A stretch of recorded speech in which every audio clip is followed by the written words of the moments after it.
Hey, friendo, Steve here. Welcome back to MFTV. Today, I'm going to talk about WandaVision. This is something in the comments of the last video where I talked about what I want to discuss here on the channel on MFTV and these sort of vloggy type things.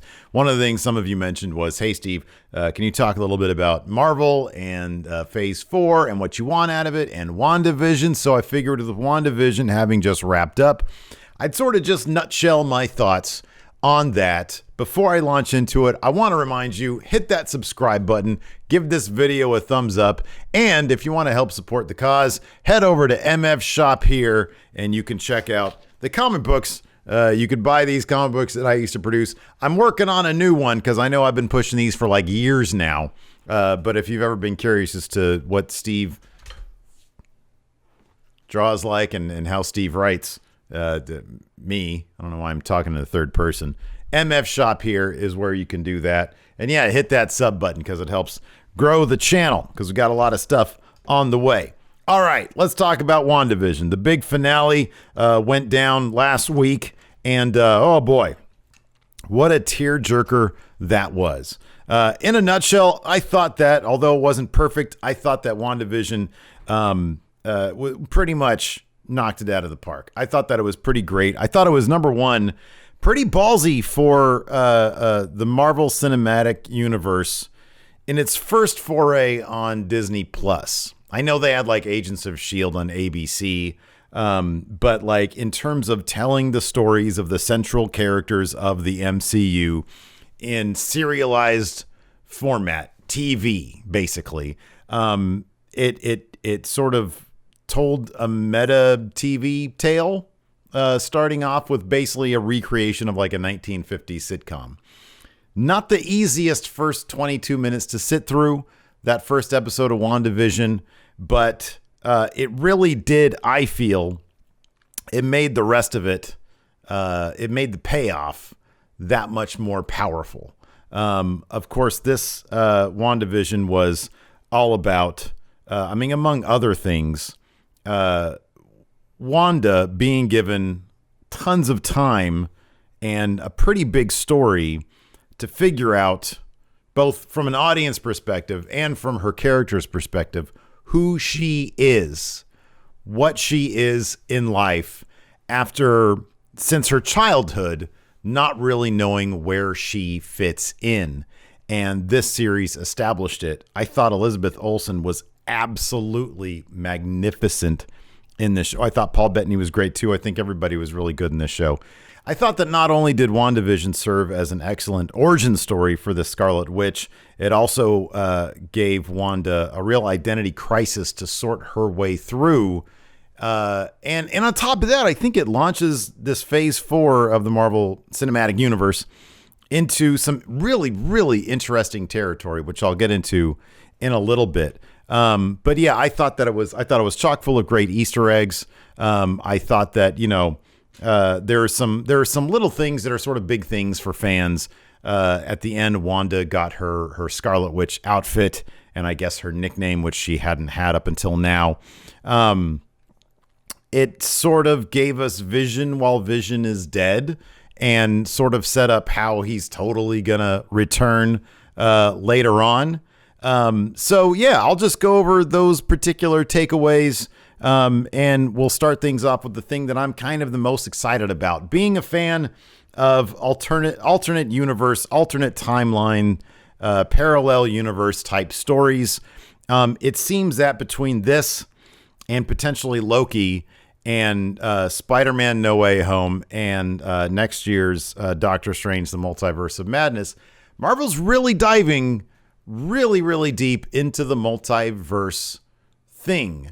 It's territory that Marvel traditionally hasn't been as hardcore with in the comic books as, say, DC has been. And obviously DC is going hardcore in that direction as well. They're literally taking all of their properties across the decades, and they are spinning them into, they're sort of like canonizing everything into their multiverse. That's why we're going to see Michael Keaton show up in the next Flash movie, and Ben Affleck's going to be like phased out, it's sort of their way of explaining how it all fits together. Well, Marvel traditionally in the comic books, I mean, they have dabbled in it, but they haven't really made it a core part of their comic book line up until fairly recently. I'm not too well read on what's been happening lately, but I know they have dabbled with it a bit more recently than they had in the past. Like in the past, like going back to like the 60s, I think, or maybe even before that,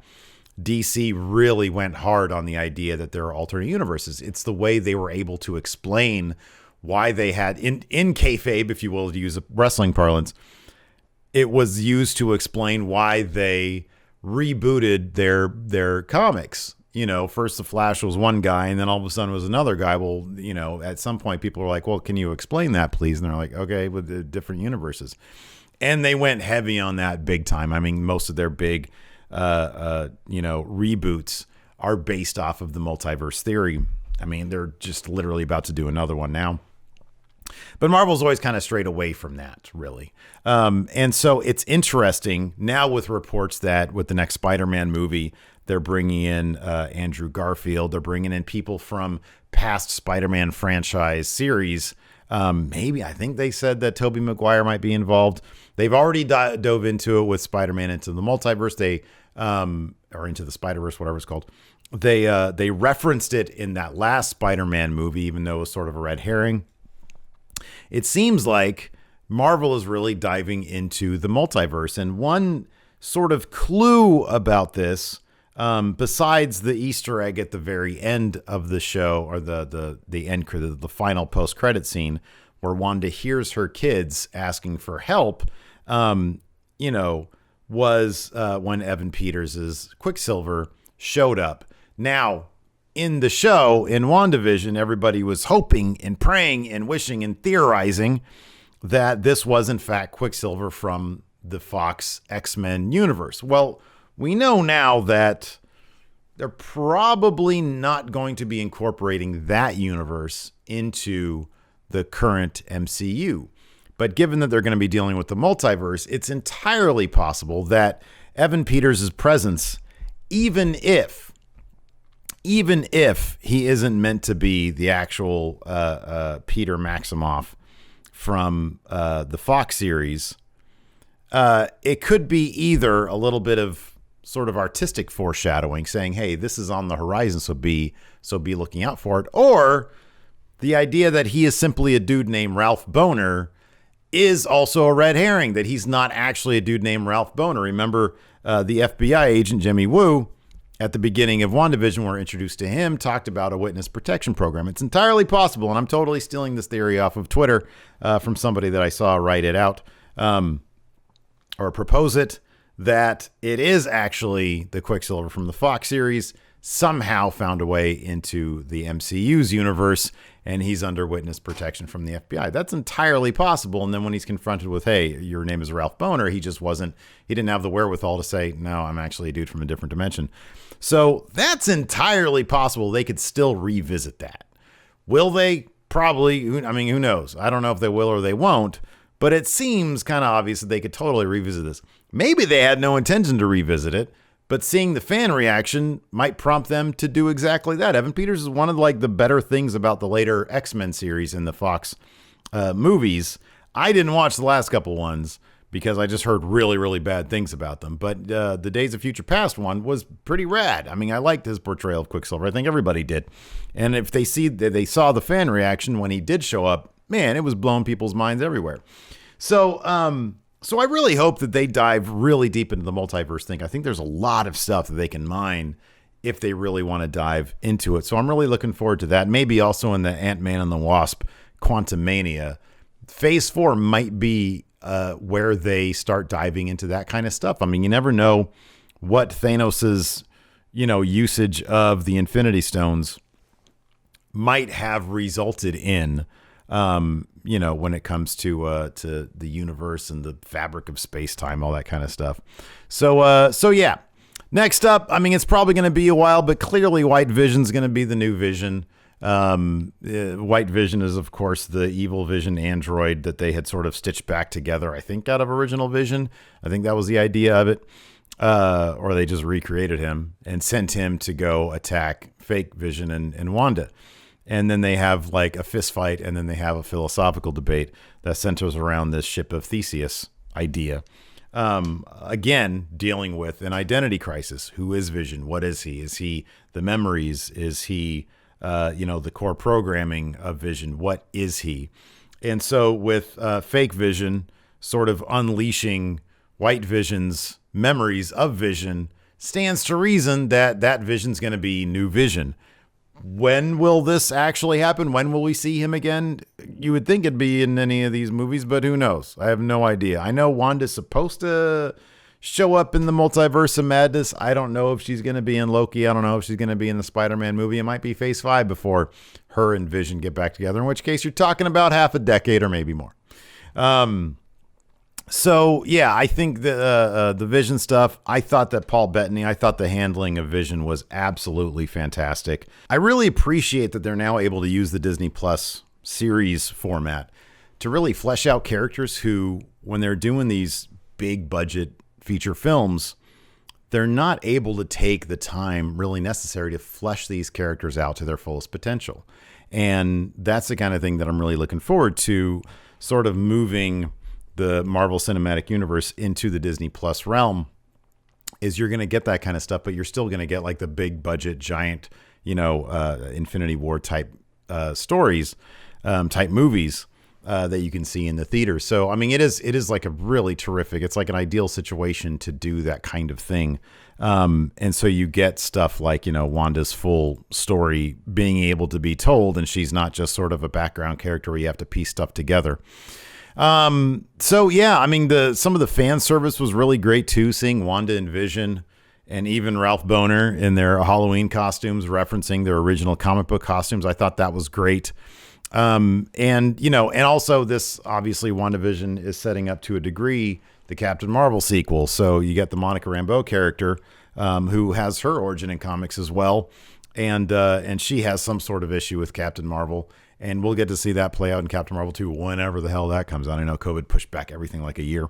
So yeah, the bottom line is I thought WandaVision was really fantastic. Was it a little bit difficult to sort of sit through those first couple episodes when they went really heavy on just recreating old TV shows?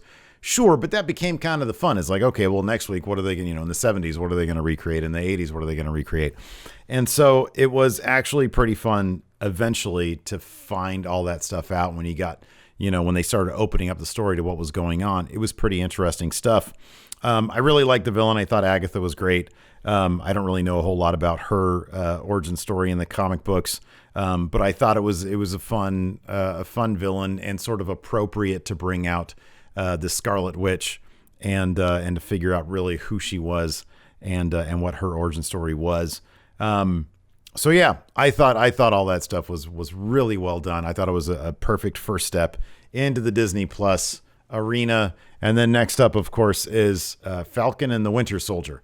I kind of don't care about either of those characters, to be honest with you, but I'm going to check this out. I'll probably do a review when that series is over as well. Maybe I'll come around, maybe again, because they're being fleshed out a bit, because they'll have multiple episodes. It'll be like, oh, okay, cool. I'm into these guys now. Maybe I'll turn around on it. I don't know. Anyways, I'm willing to give it a shot. So that's going to do it. Thanks, everybody, for tuning in. I appreciate it. Let me know in the comments below what to talk about next on Thursday. I'll be filming it tomorrow. So let me know what you guys want to see. Send me links, send me stories, send me whatever. I'll talk about whatever. Anyways, till then, thanks for watching. Talk to you later.